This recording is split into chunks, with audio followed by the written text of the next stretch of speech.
What's up, everybody? Welcome back to the channel. It's your boy Kangaroo Black coming back once again for a game preview and score prediction for Week 12. The Georgia Bulldogs versus the Tennessee Volunteers. Knoxville, Tennessee, Neyland Stadium. The only SEC game worth watching this week, in my opinion. But, you know, I will watch other games. But we'll do something a little different on this preview and prediction. I'm not going over stats, players. I'll name a few players, but, you know, I'm not going to say, hey, let's talk about this team and then talk about the next team. We're just going to go with the punches. Because you know what? This is about to be a straight up beat down. You know, Tennessee already took a beat down, you know, from those Missouri Tigers last week when they went up to Columbia, Missouri. But this week, they at home, the confines of Neyland Stadium, Rocky Top. So Georgia, they got to go into hostile territory. And you know what they say? Neyland Stadium is one of the most intimidating places to play. All right. Tennessee, they had to go to Athens, Georgia, Sanford Stadium last season. And they say if they would have played in Neyland Stadium, they would have beat Georgia. That's what they say. Now, I don't know if that would have happened or not, but that's what Tennessee fans believe. But this year, Georgia got to go to Neyland Stadium. And we're going to see how it all plays out. Well, I already know how it's going to play out. But anyway, Georgia, Carson Beck, Kendall Milton, Deshaun Edwards. Behind that offensive line, then Ra Thomas, Dominique Lovett, Ladd McConkey. Oh, man, then they had Brock Bowers to come back from injury, and they got Oscar Depp. It's gonna be a good game, and you know, Tennessee, that offense, Joe Milton, Jabari Small. Who else? Let me go to it. But they got Jabari Small, and they got several guys on that offense. But anyway, you know, let me name a few. But yeah, they got Joe Milton, Jabari Small, Jalen Wright, Dylan Sampson, the three-headed monster.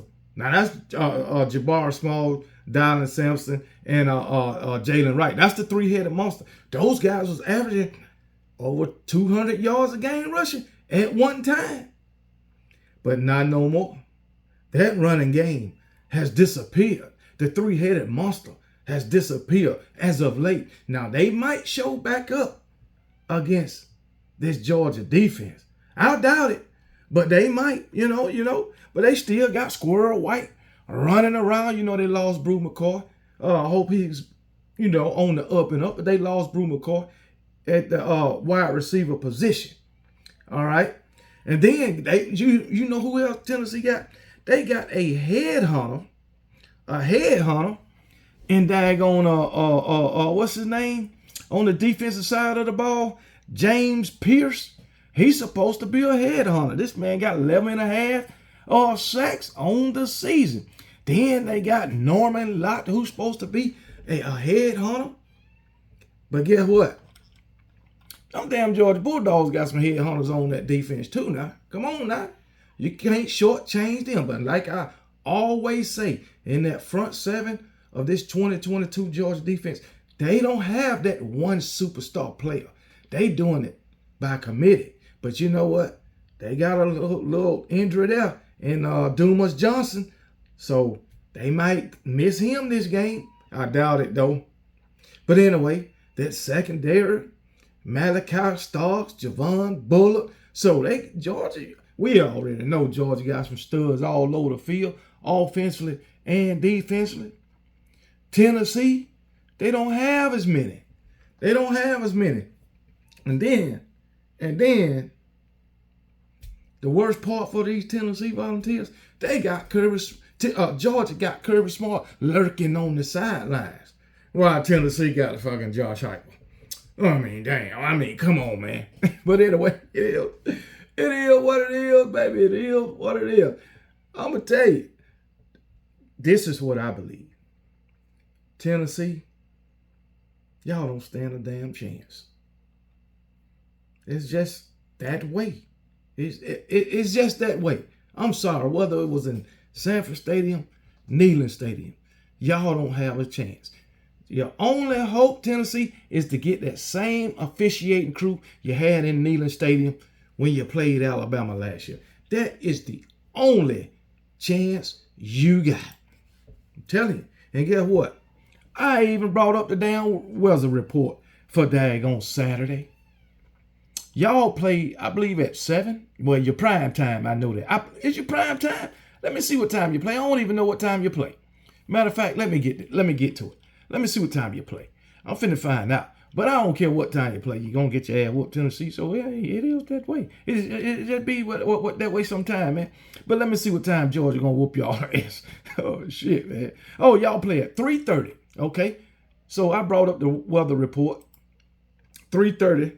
Oh, it's going to be 58 and cloudy. It ain't going to be raining for you, Tennessee. So, you can't blame this ass whooping on the rain last year. Okay, you can't blame this ass whooping on the power T like you did last year. You can't blame this ass whooping on a little disagreement in the locker room like you did last year.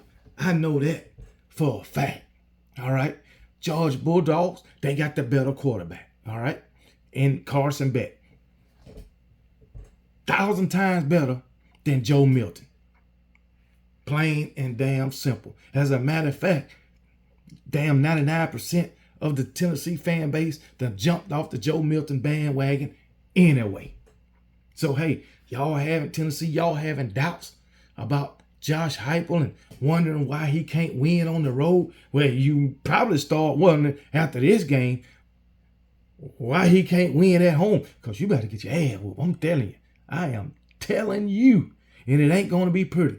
You think Missouri put a clinic on you. You think Coda Schrader put a clinic on you. Wait till daggone DeJohn Ellis and Kendall Milton get a hold to your ass. Ooh. Wait till daggone Lad McConkey running circles around your little secondary. Brock Bowers ain't even 100%. And guess what?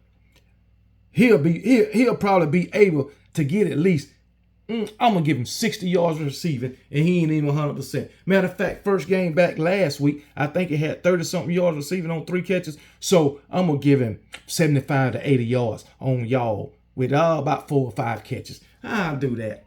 Yeah. I do that. But anyway, you don't stand a chance, Josh Heupel and Tennessee Volunteers. You don't stand a damn chance. Yeah, you might want to forfeit. You might want to forfeit. I'm just saying. I'm trying to save y'all. Y'all already got a lot of questions about your coach and your daggone team. And you, some of you Tennessee fans want Josh Heupel to put Nico out there in this game. Oh, it's time to start Nico. It's time to give Nico a chance. Not in this game. I'm going to tell you that right now. Not this game. All right? If you want Nico to make it to next season and possibly be y'all starting quarterback, this ain't the game to put him in. I'm telling you this right now.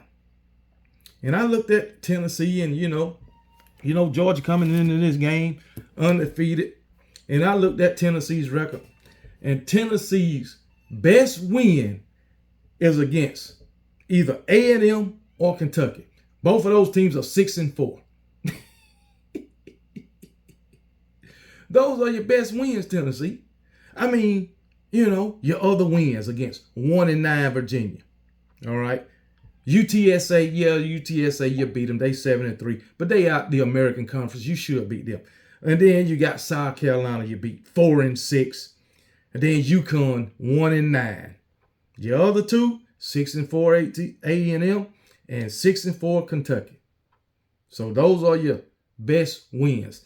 2 6-4 teams. And then on top of that, you lost to a 5-5 Florida, albeit on the road with the refs' help.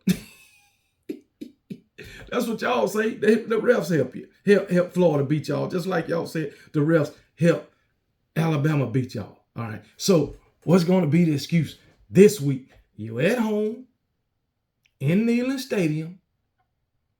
You're in the confines and the safety of Neyland Stadium. So what is going to be the excuse when you get your ass mollywopped?